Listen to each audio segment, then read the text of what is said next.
Dunia ni tidak kekal, akhirat kekal, ya, akhirat kekal. Jadi sudah tentu orang yang bijaksana, dia tidak akan fokus kepada yang tidak kekal, sebaliknya dia akan fokus kepada yang kekal. Nikmat dunia ialah sedap, dia setakat mana sedap nikmat dunia ni? Ya. Kita makan habis begitu saja, ya, tak ada apa ya. Lepas makan makna berapa jam tu habis, tak ada apalah. Dia jadi najis dan sebagainya. Betul. Kan, jadi sedap ni di mulut je. Bila dah masuk tak ada apa dah. Kan, jadi orang yang diberikan ilmu, ya, diberikan ilmu, tahu hakikat dunia dan tahu hakikat akhirat, dia mudah untuk menjadi zuhud. Jadi sebab itu dalam hadis Nabi SAW disebutkan al-kayyisu man dana nafsahu wa amila lima ba'dal maut atau kama qala. Al-kayyisu, orang yang bijaksana. Orang yang bijaksana, ya. Mana kita kait dengan masalah zuhud ni, beramal dengan sifat zuhud. Dia bijaksana, ya. Dia tahu kadar dunia ni tidak kekal, akhirat tu kekal.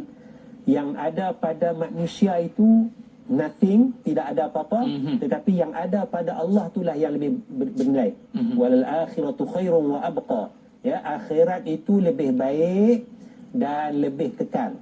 Jadi orang yang bijak ni, bila dia tahu kadar yang sebegitu, mandana nafsah, dia akan muhasabah diri dia. Jadi harta yang banyak ni nak buat apa ni?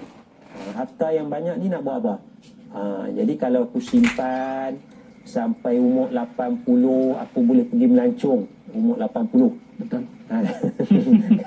Kan? Sekarang baru umur 30. Dah umur 80 ni aku nak pergi melancong selarata dunia. Oh, jauh sangat tu. 50 tahun lagi, ya. Yeah. 50 tahun lagi. Jadi kena simpan duit banyak-banyak, jangan sedekah, jangan bayar zakat. Ya, jangan bayar zakat, jangan sedekah. Takut tak cukup nak melancong umur 80 nanti. Jadi maknanya dia tak muhasabah betul-betul. Dia tak muhasabah betul-betul. Pertama, bolehkah hidup sampai umur 80? Betul juga, Ustaz. Kan? Satu. Yang keduanya, kalau hidup sampai 80 tu, bolehkah berjalan masa tu? Elok-elok cukup je, Ustaz. Tak boleh jalan. Tak boleh jalan. Baring atas kursi roda ke apa, wallahualam, kan. Jadi kalau orang bijak ni, dia akan tengok kadar harta. Kalau mati aku ni, harta ni tak ada apa dah. Kan? Mati tak ada apa. Jadi dia muhasabah diri dia. Ialah dia simpan, ada benda kita simpan, ya. Ni kadar manusia kita lah, ya. Manusia majoriti kita lah. Kalau orang yang makam tinggi zuhud tu, macam kita kata para sahabat, macam Nabi Muhammad SAW, ya. Maknanya tak ada apa, habis. Dapat belanja terus habis, ya. Tapi kita ni maknanya kita tak mampu lah. Kita tak mampu nak buat macam mereka buat. Tapi nilai itu ada. Konsep zuhud tu ada. Ya. Maknanya kita muhasabah diri kita dan kita beramal untuk selepas daripada akhirat. Maknanya yang wajib bayar zakat, bayar. Kamu lepas bayar zakat, ada sedekah, ada derma, sana sikit, sini sikit. Okeylah tu. Kan? Maknanya kemudian kita nak simpan tu tidak ada masalah lah. Tapi kita tahu kadar harta dunia ni, maknanya apa? Kadar harta dunia ni dia tidak bernilai kalau dia tidak digunakan pada akhirat, pada jalan Allah Subhanahu wa taala. Ada orang sebut, ya, orang sebut bahawa generasi selepas sahabat Nabi lebih banyak amalan daripada sahabat-sahabat Nabi.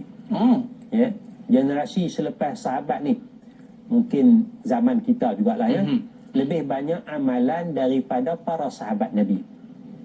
Tetapi para sahabat Nabi itu adalah yang terbaik.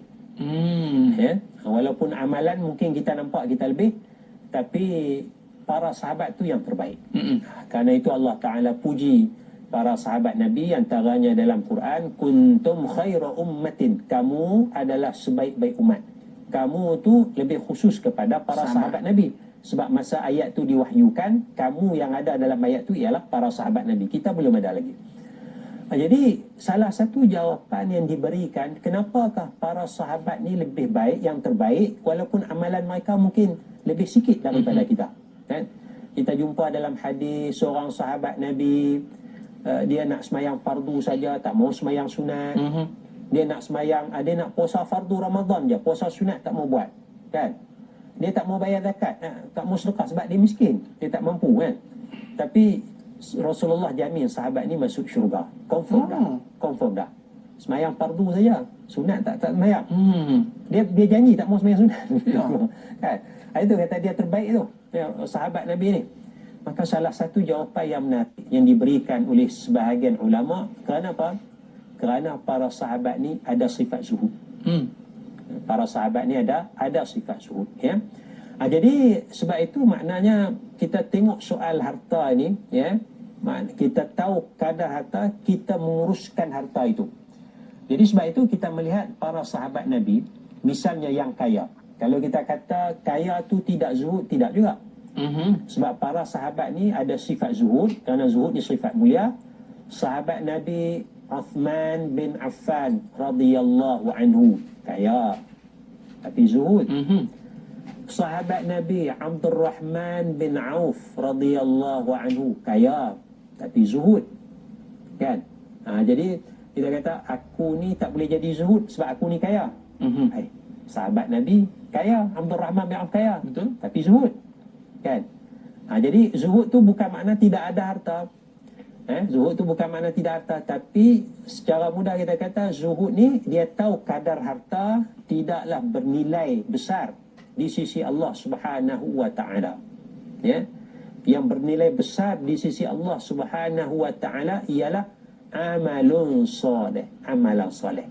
Jadi kalau dia dapat beramal soleh melalui harta yang Allah berikan itu.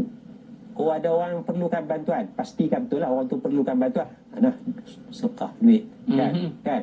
Ada orang perlukan apa-apa, nah, duit. Boleh pastikan betul, ya, dia. Maknanya orang tu insya-Allah ada sifat zuhud. Allah. Ini dia